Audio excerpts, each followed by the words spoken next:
பாகியலட்சுமி கொஞ்சம் கொஞ்சமாக வந்து பார்த்திங்கன்னா நம்ம மனசையே வந்து ஒரு மாதிரி வந்து இந்த ஒரு டிப்ரெஸிங் ஆக்குறது அப்படிங்குவாங்கல்ல, அந்த மாதிரி வருத்தமாக்க வைக்கிற, ஒரு எரிச்சலாக்க வைக்கிற, கடுப்பாக்க வைக்கிற காட்சியாக போயிட்டுருக்கு. ஒரு பக்கம் மயு வந்து ஒரு பாசத்துக்கு அலைய வைக்க, ஏங்க வைக்கிற ஒரு குழந்தையாக மாற்றிட்டாங்க. அவ்வளோ புரிஞ்சுக்கிற நல்ல குழந்தையாக அந்த குழந்தை இருக்கும். அதுக்கு அப்படியே ஆப்போசிட்டாக ஒரு பிள்ளை இருக்குது இனியான். அது டான்ஸ் காம்படிஷனில் டான்ஸே ஆட தெரியாட்டி கூட டான்ஸ் ஆடி ஜெயிக்குது.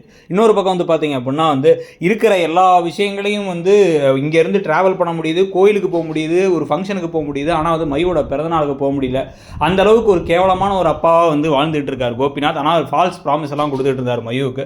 இந்த சமயத்தில் ஒரு அதிரடியான திருப்பத்தை கொண்டு வரணும்னா இப்போ எப்படியோ பழனிசாமியாக நடித்து கொண்டிருந்த ரஞ்சித் அவர்கள் வெளில வந்துட்டார் பிக் பாஸ் இருந்து. அவரை கூட்டு வந்து அவர் மூலமாக வந்து அவர் இங்கே வீட்டுக்கு வர, அவர் வீட்டுக்கு வரதெல்லாம் பார்த்தா கோபி எரிச்சப்பட, இந்த சமயத்தில் வந்து இது நல்ல ஒரு விஷயமா இருக்கே, அது மட்டும் இல்லாமல் ஒரு நல்ல மனுஷனாகவும் இருக்காரு பழனிசாமிங்கிறத பாக்கியா புரிஞ்சுக்கிட்டு பாக்கியாவுக்கு ஒரு மறுமணத்தை பண்ண, அதே சமயத்தை ராதிகாவை விட்டு போக கோபி தனியாக இருந்தால் நல்லாயிருக்கும்.